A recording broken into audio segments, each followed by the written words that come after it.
अस्सलामुअलैकुम, welcome back to my channel.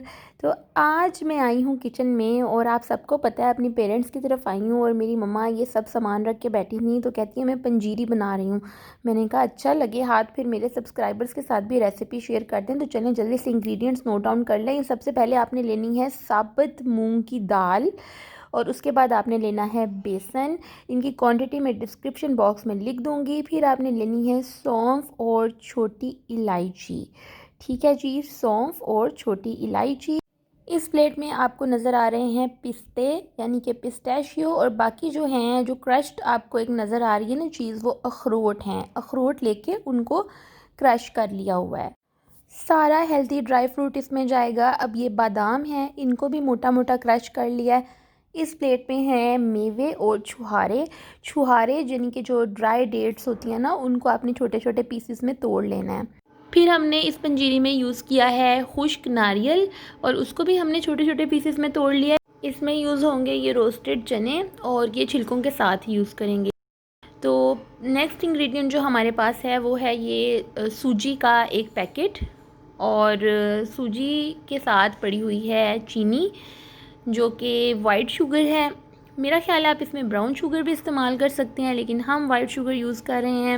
और ये सब कुछ हमने किस चीज़ में बनाना है वो तो मैं आपको दिखाना भूल ही गई, वो है देसी घी। हम यूज़ कर रहे हैं एक पैकेट, आप चाहें तो ज़्यादा यूज़ कर लें। चलें जी, अब हमने अपनी कढ़ाई को रख लिया है अपने स्टोव पर। स्टोव को ऑन कर दिया, कढ़ाई थोड़ी सी गर्म हो ले। अब मम्मा जान जो हैं वो हुड ऑन कर रही हैं और चलें अब इसे बनाना स्टार्ट करते हैं। फर्स्ट स्टेप जो मेरी मम्मा ने किया है, साबुत मूंग की जो दाल है उसको अपनी कढ़ाई में डाल दिया है और अब मम्मा इसको भून रही हैं। तो इसको हमने तब तक भूनना है जब तक इसकी खुशबू ना आने लगे और इसका कलर थोड़ा सा डार्क ग्रीन ना हो जाए।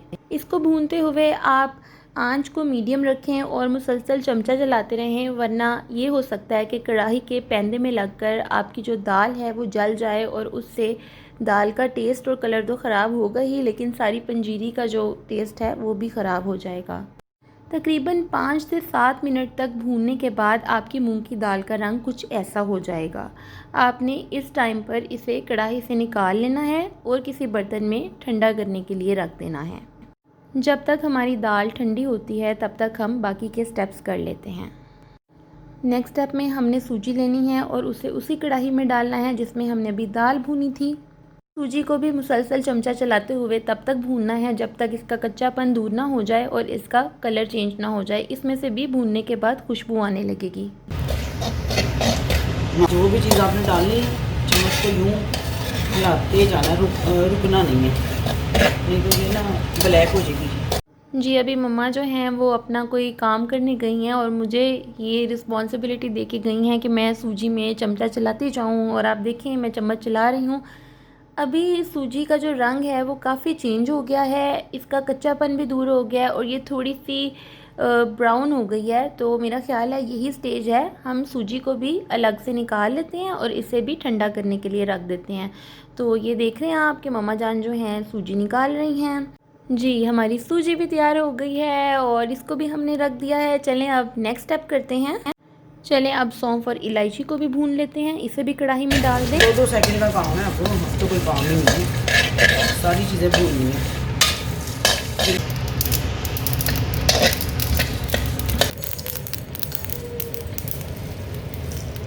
दाल और सूजी की तरह सौंफ और इलायची को भून के भी ठंडा होने के लिए रख दें। नेक्स्ट स्टेप में हम इन भुने हुए चनों को एक बार दोबारा भून रहे हैं।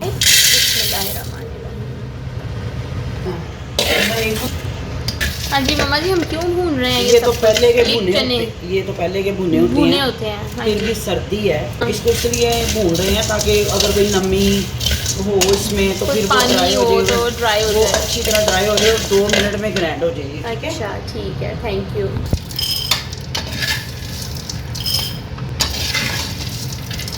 चने भी एक बार दोबारा भून कर साइड पे रख दिए हैं। चलें अब अगला स्टेप करते हैं। अब हम बेसन को भूनेंगे और बेसन को भी बिल्कुल ऐसे ही तरीके से भूनेंगे। बेसन का भी सिर्फ कच्चापन दूर करना है, चमचा चलाते जाना है, हल्की आग पर इसे भूनना है। जैसे इसका कलर चेंज हो और इसकी हल्की सी खुशबू आने लगे तो समझें कि ये रेडी है। बेसन को हमने भून लिया है, इसका कलर भी थोड़ा चेंज हो गया और खुशबू भी आने लगी है। इवेंचुअली हमने सब कुछ मिक्स करना है, तो इसे हमने भून के अलग से नहीं रखा बल्कि भुनी हुई सूजी के ऊपर ही डाल दिया है। तो ट्रे में जो आपको नज़र आ रहा है ये भुनी हुई सूजी और भुना हुआ बेसन दोनों एक ही ट्रे में हैं।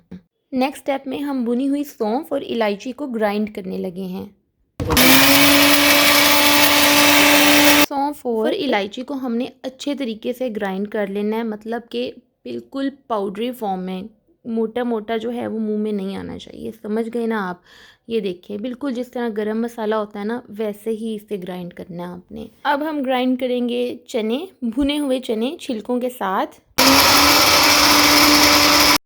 इनको भी अच्छे तरीके से ग्राइंड करके इनका ऐसा पाउडर सा बना लेना है। और अब सब कुछ मिक्स होना है, तो हमें किसी भी चीज़ को अलग से रखने की ज़रूरत नहीं है। अब बारी आई थी साबुत मूंग की दाल को ग्राइंड करने की, तो हमारे ग्राइंडर के स्विच ने प्रॉब्लम करना शुरू कर दिया। उसके लिए हमें वहाँ से शिफ्ट होना पड़ा और यहाँ इंटरनेट के कनेक्शन के पास आकर हमने दाल को ग्राइंड किया। लेकिन शुक्र है कि प्रॉब्लम स्विच में ही था, ग्राइंडर में कोई प्रॉब्लम नहीं था। स्विच को फिक्स करने के चक्कर में इतना लेट हो गया था कि मैं आपको दिखा नहीं सकी कि साबुत मूंग की दाल जो है वो कैसे हमने पीसी। लेकिन ये पीसी हुई दाल है जो अभी आपको नज़र आ रही है। मूंग की दाल को ग्राइंड करने के बाद हम वाइट शुगर को ग्राइंड करने लगे हैं और उससे हम कैस्टर शुगर में कन्वर्ट करेंगे, क्योंकि इस टाइम पर हम अपने ग्राइंडर को उठा के किचन से बाहर आके काम कर रहे थे। किचन का स्विच गड़बड़ कर रहा था, तो मैं आपके लिए ये शॉर्ट्स ठीक से नहीं ले सकी। उसके लिए प्लीज़ एक्सेप्ट माई अपॉलॉजीज़। और ये आपको कैस्टर शुगर नज़र आ रही है जो कि रेडी हो चुकी है। अब हम दोबारा से अपने किचन में आ चुके हैं और वही कढ़ाई यूज़ कर रहे हैं जिसमें सब कुछ पहले भूना था। अब इसमें हमने डाला है ये देसी घी और इस घी को हमने करना है मेल्ट। ये देखें जी, किसी ने अपने लिए चाय बनाई है, कोई चाय पीने लगा है जब तक मैं घी मेल्ट कर रही हूँ। बिस्मिल्लाहिर्रहमानिर्रहीम। सबसे पहले क्या डाला आपने? की दाल। जब देसी घी मेल्ट हो जाए तो आपने उसमें जो जो इंग्रेडिएंट्स ग्राइंड किए थे, जिसमें पिसे हुए चने थे, बेसन था, सौंफ थी, इलायची थी और सूजी थी, आपने सब कुछ डाल देना है। और फिर आपने चमचा चलाकर उसको मिक्स करना है अच्छे तरीके से। ये समझ लें कि जैसे भूनते हैं वैसे ही आपने चमचा चलाते जाना है। इस स्टेज पर जब आप सारे पाउडर्ड इंग्रेडिएंट्स डालते हैं और देसी घी में उन्हें मिक्स करते हैं तो चम्मच चलाना थोड़ा सा मुश्किल हो जाता है, लेकिन आप किसी की हेल्प ले सकते हैं, जैसे यहाँ पर मैंने मामा की हेल्प की थी। अब हम डाल रहे हैं अखरोट और पिस्ता। बिस्मिल्लाहिर्रहमानिर्रहीम। डालना है, इसे मिक्स करना है। अब हम डाल रहे हैं ये बादाम। कितने हैं? ये तकरीबन 1 किलो से थोड़े से कम है। बिस्मिल्लाहिर्रहमानिर्रहीम। बादाम, चीनी नहीं डाली आपने, क्रश सब कुछ डालना है। चलो अब वो बाकी सामान जी, मेवा और छुहारे डालेंगे। अब डालें मम्मा जान, मेवा और छुहारे। अब हम डालेंगे ये क्रश्ड कोकोनट, नारियल जी। और चीनी कब डालनी है? इसे हाँ, थोड़ी सी तेज़ करेंगे। अब मिक्स करूँगी और गर्म हो जाएगा सारा। अब शुगर पकड़ के लाओ, वो भी डालें इसमें। ठीक है, मैं लेके आती हूँ। जी, अब ये पिसी हुई वाइट शुगर है, जिसे कैस्टर शुगर भी आप कह सकते हैं, क्योंकि जब इसे हम पीस लेते हैं तो कैस्टर शुगर बन जाती है। अब हम इसमें डाल दी कैस्टर शुगर। तो अब इस सबको मिक्स करेंगे। ये सब कुछ मिक्स हो रहा है, तो इसको भूनना है। मिक्स करके इसे गर्म करना है, फिर ये भुनी भी जाएगी और तैयार भी हो जाएगी। तो घी डालना पड़ेगा इसके अंदर और इसमें थोड़ा सा और जो घी है वो डाला है, देसी घी। जितनी ज़रूरत है उतना हम डालते जाएंगे। घी डालकर हमने पंजीरी जो है उसे अच्छे तरीके से ना मिक्स किया, भूना। और अब ये देखें पंजीरी तैयार हो चुकी है।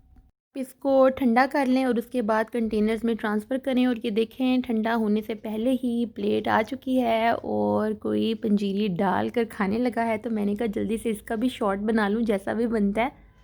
अब हमने पंजीरी को ठंडा करने के लिए छोड़ दिया था और जैसे ही ठंडी हुई है हमने इन एयर टाइट कंटेनर्स में इसको डाल दिया है। बहुत ही हेल्दी होती है, स्पेशली सर्दियों में इसको ज़रूर खाएं।